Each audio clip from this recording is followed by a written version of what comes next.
लेकिन इस नहर से पहले राजस्थान में पानी की तलाश करना एक जंग लड़ने जैसा ही था।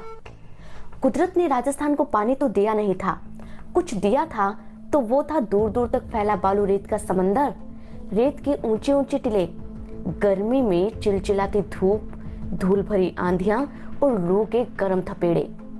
मई और जून के महीनों में तो सूरज ऐसा चमकता कि पारा 50 से 52 डिग्री सेल्सियस तक पहुंच जाया करता था और लोग अपनी सूखी आंखों में आस लेकर पानी बरसने का इंतजार किया करते थे।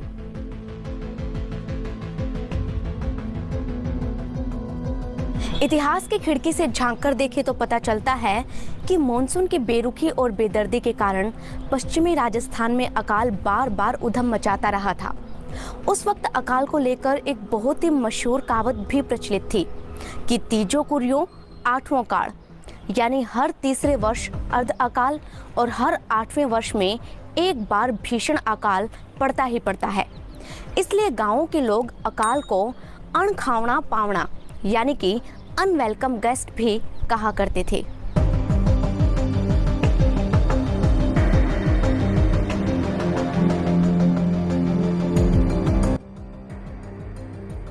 यूं तो राजस्थान ने कई भीषण अकाल देखे थे, लेकिन सबसे ज्यादा खतरनाक और खूंखार अकाल था छप्पनिया अकाल, जिसने लोगों को पेड़ों की छाल तक खाने के लिए मजबूर कर दिया था। लोगों के शरीर ऐसे सूख गए थे कि एक एक हड्डी साफ गिनी जा सकती थी। कमजोरी इतनी कि लोगों ने घर आंगन में खूंटे तक गाड़ लिए थे ताकि उनका सहारा लेकर उठा बैठा जा सके। अपनी प्रजा का पेट भरने के चक्कर में कई बड़ी बड़ी रियासतें भी कर्ज के बोझ तले दब गई थी। उस वक्त भारत में अंग्रेजों का शासन हुआ करता था। अब एक तरफ अंग्रेजी हुकूमत का अत्याचार और दूसरी तरफ अकाल की तबाही। लेकिन इस दोहरी मार में भी हमारे बुजुर्गों ने कुछ नहीं हारा था, तो वो था जिंदगी जीने का जज्बा, हौसला और हिम्मत। दोस्तों, आज की इस रिपोर्ट में मैं आपको सुनाऊंगी छप्पनिया अकाल की कहानी उन भामाशाहों की जिन्होंने अपना सब कुछ लुटा दिया ताकि भूख से तड़पती जनता को बचाया जा सके। कहानी हमारी मरुभूमि के लोगों के जज्बे की, जिन्होंने बेहद खतरनाक हालातों में भी हार नहीं मानी और आखिरकार अकाल को ही हारना पड़ा। इस अकाल के बारे में हमारे बड़े बूढ़े तो जानते हैं, लेकिन आज की पीढ़ी को ना अकाल की कहानी पता है, ना ही बुजुर्गों की संघर्षशीलता के किस्से मालूम। इतिहास के पन्नों में दफन इस कहानी पर पड़ी धूल को हटाने और दुनिया के सामने से लाने के लिए मैंने ये रिपोर्ट बनाई है। दोस्तों, आप इसे पूरा देखें और आगे बढ़ने से पहले मेरे YouTube चैनल को याद से सब्सक्राइब कर लें।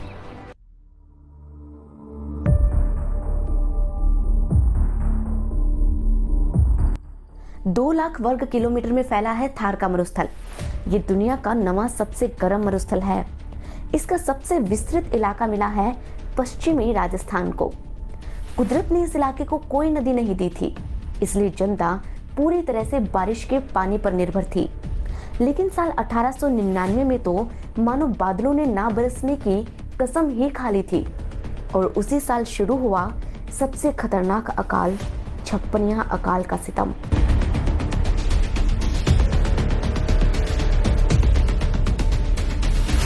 दोस्तों, वो साल था 1899, लेकिन विक्रम संवत थी 1956, इसीलिए इस अकाल को छप्पनिया अकाल कहा गया। राजस्थान, पंजाब, गुजरात और मध्य भारत के कई क्षेत्र इस अकाल के कारण प्रभावित हुए थे। इतिहास के पन्नों में इसे त्रिकाल नाम भी दिया गया, क्योंकि उस समय अन्न, जल और यहाँ तक कि पशुओं का चारा भी खत्म हो गया था। अंग्रेजों के गजेटियर में इस अकाल को द ग्रेट इंडियन फेमिन 1899 के नाम से दर्ज किया गया है। साल 1899 में बारिश की एक भी बूंद इस मरुभूमि पर नहीं पड़ी।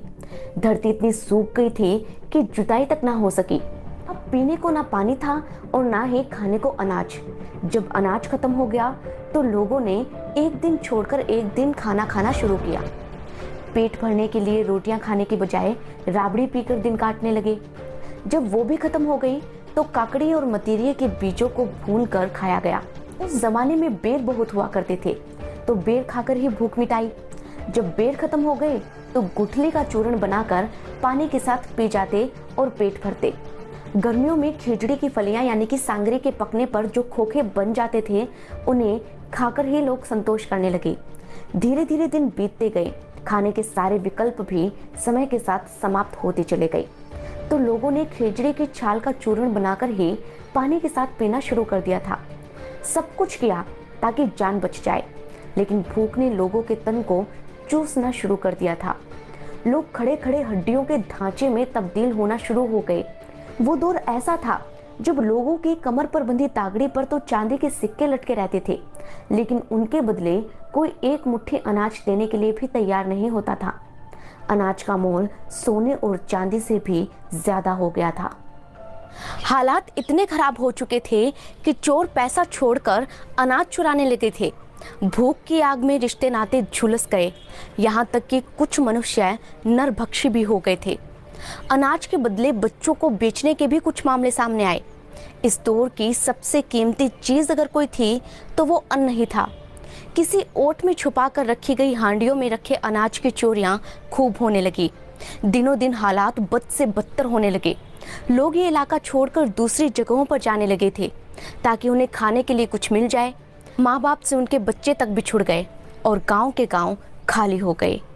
अकाल में जनता को त्राही त्राही करते देख कई रियासतों के राजाओं ने अपने खजाने जनता के लिए खोल दिए थे। इनमें से एक थे राव गोपाल सिंह खरबा।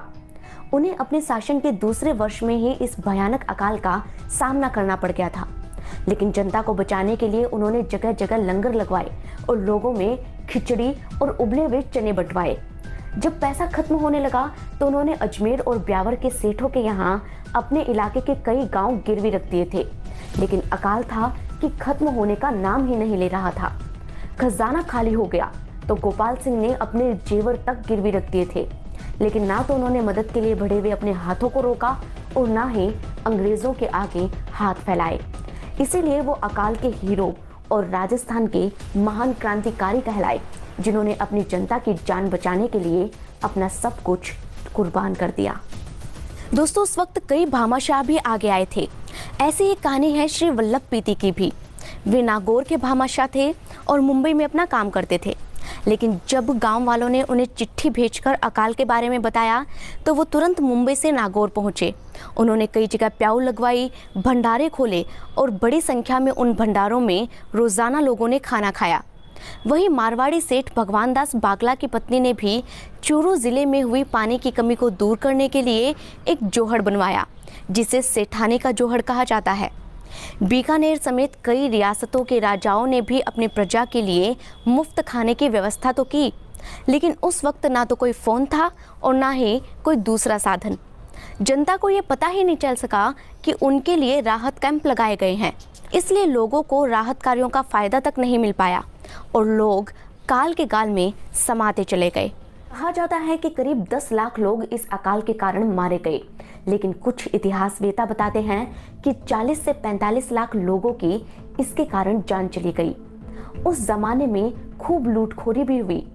कुछ सेठों ने हालात के फायदे उठाए और गरीब मजदूरों को सिर्फ एक एक रोटी के सहारे दिन भर काम करवाया और अपनी आलीशान हवेलियां बनवा ली। वहीं अंग्रेजों को तो भारत की जनता से कोई मतलब ही नहीं था। एक अनुमान के अनुसार राजस्थान की उस समय की रियासतों की 25% जनता इस अकाल में मारी गई थी। छप्पनिया काल का एक किस्सा बड़ा मशहूर है, जिसके मुताबिक छप्पनिया काल में एक किसान ने अनाज की कमी और भूख से परेशान होकर खेजड़ी की सांगरी के बदले अपनी पत्नी को ही किसी और को सौंप दिया। लेकिन फिर जेठ महीने में जब मॉनसून ने दस्तक दी और बादल गरजने लगे तो अपना सिर पकड़कर उसने अपने किए पर पछतावा करते हुए ये कहा, आधो रह गयो ऊखड़ी आधो रह गयो छाछ, सांगर सट्टा धन गई अब मधुरो मधुरो गाज। जिसका मतलब है कि बादल अब उमड़ घुमड़ कर भले ही खूब गरज रहे हों, लेकिन भूख को जो नुकसान पहुंचाना था वो उसने पहुंचा दिया है। दोस्तों, छप्पनिया अकाल की ऐसी अनेक कहानियां हैं जिन्हें सुनकर कलेजा फटने को तैयार हो जाता है। ऐसी कहानियां सुनाने की हिम्मत मुझ में नहीं है, इसीलिए मैंने डिस्क्रिप्शन बॉक्स में कुछ लिंक दिए हैं जिसे आप चाहें तो पढ़ सकते हैं। ये कहानियां पढ़कर आपकी आंखों में आंसू आप रोक नहीं पाएंगे। कितना दर्द दिया इस अकाल ने हमारे पूर्वजों को, उसे शब्दों में बताना नामुमकिन है। लेकिन इस अकाल को हराने के बाद राजस्थान के लोगों में जीत का जज्बा और जुनून पैदा हो गया। छप्पनिया अकाल ने जो कुछ भी किया, उसके बाद राजस्थान के लोगों ने अकाल से लड़ना सीख लिया। जो लोग अपने घर बार छोड़कर दूसरे शहरों में बस गए थे, उन्होंने व्यापार करके खूब पैसा कमाया। यही कारण था कि देश के हर शहर में मारवाड़ी व्यापारियों की तूती बोलने लगी। इन व्यापारियों ने अपने गांव में खूब जोहड़ और कुंड बनवाए। कई राजाओं और दूसरे लोगों ने भी बारिश का पानी जमा करने के लिए सार्वजनिक कुंड और तालाब बनवाए। अन्न को जमा करने की अलग अलग नीतियां बनवाई गई। अकाल को हराने के लिए कमर कस के तैयारियां की गई। इसीलिए तो छप्पनिया अकाल के बाद जितने भी अकाल आए ना, राजस्थान में कोई नहीं जीत पाया। राजस्थान की जनता ने हर एक अकाल को धूल चटाई। 1987 और साल 2000 में जो अकाल पड़े, उनका भी कोई खास फर्क नहीं पड़ा और इस समय तक राजस्थान में इंदिरा गांधी नहर भी आ गई थी। इंदिरा गांधी नहर के बनने का किस्सा भी काफ़ी दिलचस्प है। इसकी पूरी कहानी हम आपको डिटेल में सुनाएंगे हमारे अगले वीडियो में। लेकिन फिलहाल आप हमें ये बताइए कि आपको हमारा ये वीडियो कैसा लगा। साथ ही आप हमें कमेंट सेक्शन में ये भी बताइए कि आप इस वीडियो को कहाँ से देख रहे हैं। अगर आपके पास भी कोई ऐसी कहानी है जो इस अकाल से जुड़ी हो, तो आप